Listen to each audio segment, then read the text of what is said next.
Hello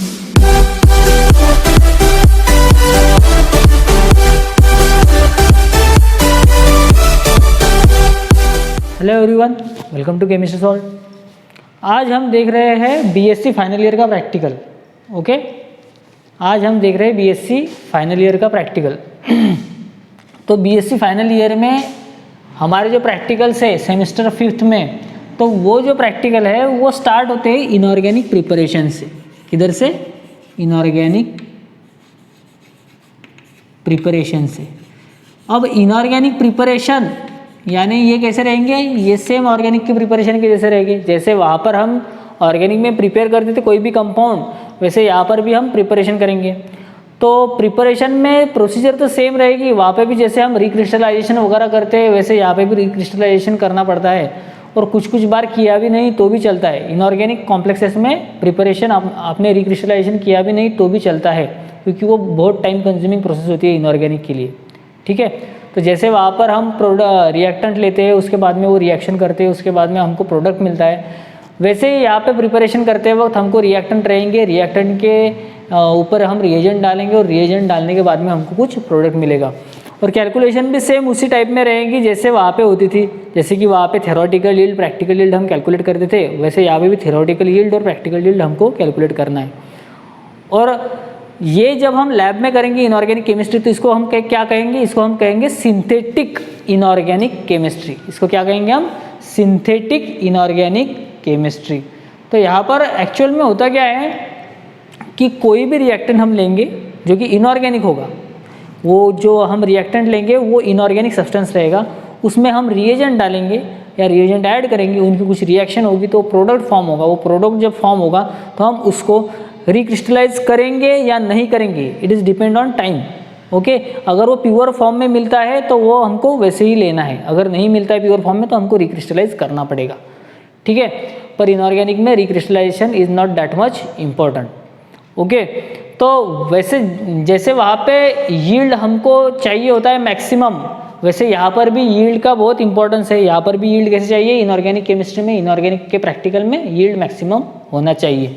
तो हमारा जो पहला प्रैक्टिकल है उसका कुछ इस टाइप से एम है। इसका एम क्या है? तो फिर ये है preparation of tetraammine copper two sulphate. Okay, preparation of tetraammine copper two sulphate. और उसका जो फॉर्मूला है वो ये है CuNH3/4SO4H2O। तो आप लोगों ने इनऑर्गेनिक केमिस्ट्री पढ़ा ही होगा, आप लोगों को सब कुछ ये आता ही होगा कि यहाँ पे ये 2 क्या है। ये 2 is nothing but this is oxidation state, oxidation state of copper. ठीक है, ये ऑक्सीडेशन स्टेट होती है कॉपर की, और ये हमको लिखनी पड़ती है IUPAC नॉमेनक्लेचर के अकॉर्डिंग, जो कि इनऑर्गेनिक केमिस्ट्री के लिए चलता है। ठीक है, तो ये हमारा ये कॉम्प्लेक्स है जिसको हमें प्रिपेयर करना है। तो अब ये कॉम्प्लेक्स प्रिपेयर करने के लिए जो हमारी इसमें प्रोसीजर दी हुई है, वो प्रोसीजर को अगर हम फॉलो करेंगे तो वो प्रोसीजर किस टाइप की है? हमको लेना है पहले तो 100 ml का बीकर। आपको ये बीकर विजिबल है, तो पहले 100 ml का बीकर हमको लेना है। 100 ml के बीकर में हमें 1 ग्राम ऑफ CuSO4 ये डालना है। ठीक है, यहाँ पे 1 ग्राम CuSO4 डालना है। 1 ग्राम CuSO4 जब हम डालेंगे उसमें, तो वहाँ पे ड्रॉप वाइज लिक्विड NH3 हमको डालना है। वही बीकर में हमको ड्रॉप वाइज लिक्विड NH3 उसमें डालना है और उसको कॉन्स्टेंटली स्टर करना है। वो जो ड्रॉप वाइज हम डालेंगे उसको कैसा है? उसको कॉन्स्टेंटली हमको स्टर करना है। जैसे कि बीकर है, बीकर में हमने 1 ग्राम ऑफ CuSO4 डाल दिया। CuSO4 डालने के बाद में उसमें हमने मतलब उसमें हमको ये डालना है NH3, जो कि लीकर NH3 होगा, लिक्विड NH3। वो लिक्विड NH3 जब डालेंगे तो उसको ड्रॉप वाइज डालना है और उसको हमको स्टरर से स्टर करना है, मतलब उसको ऐसे घोलते रहना है। ठीक है, तो जब वो घोलते रहना है तो उसको कांस्टेंट स्टरिंग देने के बाद में हमको कुछ पेल ब्लू कलर का PPT मिलेगा। ठीक है, पेल ब्लू कलर का हमको PPT मिलेगा। अब पेल ब्लू कलर का PPT मिलने के बाद में हमको फिर से वहाँ पे NH3 ऐड करना है, क्योंकि एक्सेस NH3 ऐड करने के बाद में ये रिएक्शन बनेगी। तो इसके रिएक्टेंट जो है वो हम ये रिएक्शन को डिस्कस करेंगे। सिर्फ हम पहले प्रिपरेशन देखते हैं, उसके बाद में इसकी रिएक्शन डिस्कस करेंगे कैसे कैसे हुआ है। तो यहाँ पर हमने NH3 ऐड कर दिया। फिर NH3 ऐड करने के बाद में वहाँ पर एक अमोनिया का स्मेल आएगा। आप लोगों को कौन सा स्मेल आएगा? अमोनिया का, जब अमोनिया का स्मेल मैक्सिमम हो जाएगा तब आपको क्या करना है, 10 ml इथेनॉल डालना है। You have to add 10 ml ethanol.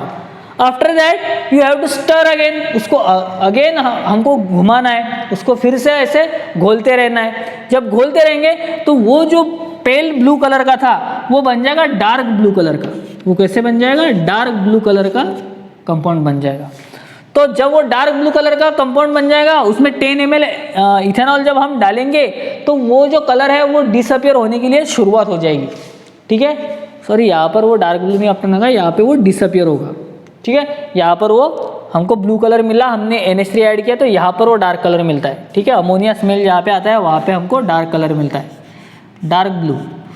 तो यहाँ पर ये डार्क ब्लू कलर मिलने के बाद में जब हम 10 ml उसमें इथेनॉल डालेंगे और उसको फिर से घुमाएंगे तो हमको ब्लू कलर जो है वो डिसअपियर होता हुआ दिखेगा।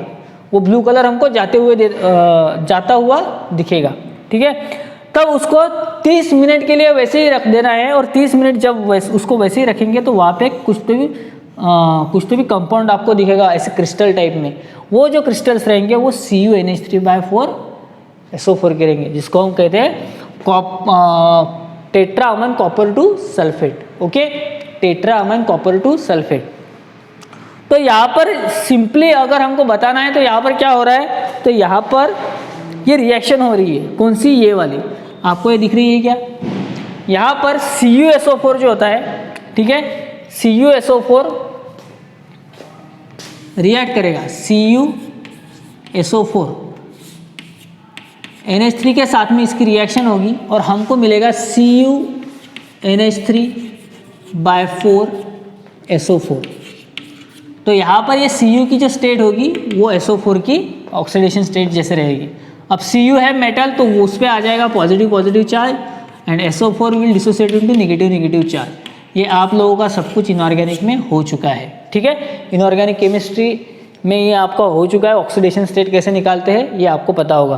तो जब ये CuSO4 जब हम पानी में डालेंगे या फिर किसी भी सॉल्वेंट में डालेंगे तो उसके पॉजिटिव कटायन एक तरफ जाएंगे, नेगेटिव कटायन दूसरी तरफ जाएंगे। मतलब वो क्या हो जाएगा, आयोनाइज हो जाएगा। जब वो आयोनाइज हो जाता है CuSO4 तो Cu+2 में आयोनाइज होता है और SO4 माइनस में आयोनाइज होता है। तो इसलिए कॉपर की जो ऑक्सीडेशन स्टेट होती है यहाँ पर वो होती है +2 ऑक्सीडेशन स्टेट। ओके, तो वो +2 ऑक्सीडेशन स्टेट होने की वजह से अब ये आगे की रिएक्शन होती है। तो वो रिएक्शन क्या है, CuSO4 पर मतलब कॉपर सल्फेट पर हमको सीधे NH3 की रिएक्शन करनी है और हमको सीधा कॉम्प्लेक्स मिल जाएगा। पर ये कॉपर सल्फेट ऐसे मार्केट में अवेलेबल नहीं होता है। तो ये कॉपर सल्फेट जो है वो हाइड्रेटेड स्टेट में होता है। कौन सी स्टेट में होता है, हाइड्रेटेड। मतलब यहाँ पर CuSO4 है तो वो रहेगा CuSO4.5H2O। That dot means it is in hydrated state. Okay, वो जो होता है वो हाइड्रेटेड स्टेट में हमको मिलता है। तो अगर ओवरऑल रिएक्शन मॉलिक्यूलर वेट के साथ में हम लिखेंगे तो वो रिएक्शन कैसी रहेगी, वो रिएक्शन ऐसी रहेगी, CuSO4.5H2O into 5H2O, यानी हाइड्रेटेड स्टेट में रहेगा। इसके ऊपर से हमको लिक्विड NH3 पास करना है। NH3 कैसा, लिक्विड वाला। ठीक है, तो उसके बाद में हमको जो रिएक्शन मिलती है और वो भी कैसे पास करना है, एक्सेस। ये कैसे पास करना है, एक्सेस। और उसके बाद में हमको मिलता है CuNH3/4 SO4H2O। ठीक है, आप लोगों को ये रिएक्शन दिख रही है, तो ऐसे हमको ये मिलेगा। तो अब स्टेप बाय स्टेप हम देखेंगे कि यहाँ पे क्या क्या हो रहा है, क्या क्या नहीं हो रहा है। ठीक है, तो अब ये हमारा प्रैक्टिकल है और ये प्रैक्टिकल में हमको ये प्रिपेयर करना था, ये CuNH3/4 SO4H2O। तो पहले क्या हुआ, CuSO4 पे हमने एक्सेस NH3 डाल दिया। एक्सेस NH3 अगर डाल दिया तो हमको सीधा प्रोडक्ट मिल जाएगा। पर हमको ये मार्केट में ऐसा मिलता है क्या, नहीं। तो मार्केट में कैसा मिलता है, हाइड्रेटेड स्टेट में मिलता है, CuSO4/5H2O। ठीक है, तो उसमें हमने लिक्विड NH3 डाला, वैसे डाला ड्रॉप वाइज, तो हमको इस टाइप का ये प्रोडक्ट मिला। और ये प्रोडक्ट क्या होता है, तो ये product it is nothing but tetraammine copper 2 sulphate. ठीक है, कॉपर 2 सल्फेट ये मिल गया। SO4H2O ये भी कौन से स्टेट में आएगा, हाइड्रेटेड स्टेट में। ठीक है। तो यहाँ पर एग्जैक्टली क्या हो रहा है, तो पहले हमने ये CuSO4 5H2O यहाँ पर डाला, जो कि ये CuSO4 1 ग्राम है, ठीक है।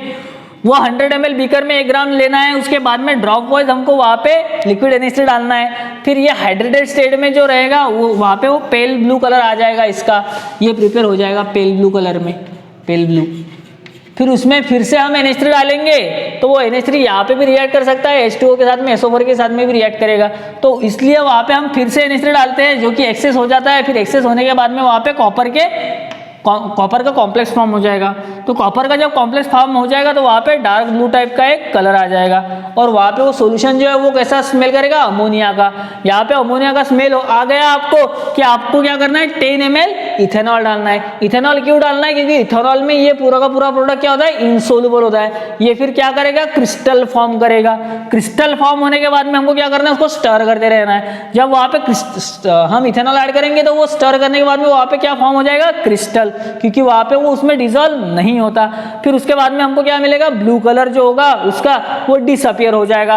वो जब डिसअपियर होगा तो उसको स्टैंडिंग स्टिल फॉर 30 मिनट्स, उसको 30 मिनट्स के लिए वैसे ही रख देना है, और जो कंपाउंड मिलेगा आपको वो रहेगा अपना टेट्राअमाइन कॉपर 2 सल्फेट। और यहाँ पे ये रिएक्शन हो रही है, ये रिएक्शन को ऐसे करते हैं प्रैक्टिकली, और इसका जो कैलकुलेशन है वो सेम हमारे ऑर्गेनिक की कैलकुलेशन जैसे रहेंगे। तो इसमें कैलकुलेशन में क्या रहेगा, पहले तो आपको थ्योरेटिकल यील्ड कैलकुलेट करनी पड़ेगी। तो थ्योरेटिकल यील्ड अगर हमको कैलकुलेट करनी है, थ्योरेटिकल यील्ड ये अगर हमको कैलकुलेट करना है, तो ये कैसे कैलकुलेट करते हैं, इसको कैलकुलेट करने के लिए हमारे पास में फॉर्मूला होता है product mass of product, molar mass of product upon molar mass of reactant. ये रहेगा आपका पहला थ्योरेटिकल। उसके बाद में हमको क्या करना है, हमें उसके बाद में इसका निकालना है प्रैक्टिकल यील्ड, जो यहाँ पे मिलेगा हमको, ठीक है।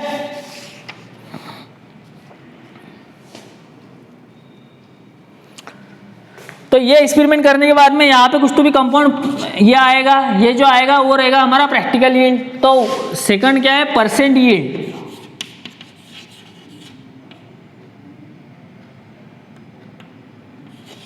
परसेंट यील्ड में हमारा क्या रहेगा, फिर हमारा फॉर्मूला रहेगा एक्चुअल यील्ड, मतलब practical yield upon theoretical yield into 100।